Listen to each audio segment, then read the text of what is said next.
À vos marques. Prêt. Top! Premier sprint en fauteuil pour ces jeunes plus habitués au terrain de rugby. Les choses se compliquent quand il faut se relever sans les jambes.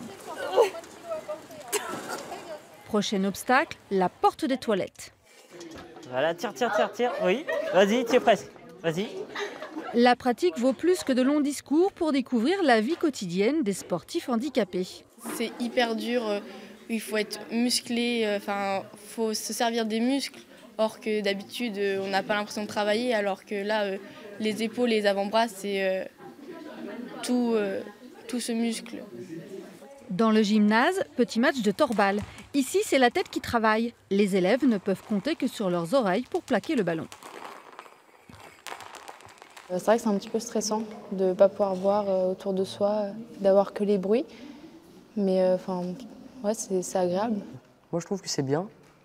Priver un de ses sens pour en favoriser un autre. Plus qu'une découverte, cette confrontation avec le handicap a permis à ces jeunes en section rugby et voile d'expérimenter une nouvelle approche du sport. Là, on a senti que ça les obligeait à revenir sur eux-mêmes. Alors que déjà hier, elles étaient en compétition et elles n'avaient pas du tout ce comportement, quoi. Où personne s'écoute, tout le monde, alors que là, elles sont obligées de s'écouter. Mais le principal objectif pour les intervenants est de bousculer les idées reçues. Il y a beaucoup de gens qui ont peur un peu de nous. Donc, déjà, quand ils voient le fauteuil, ça les impressionne.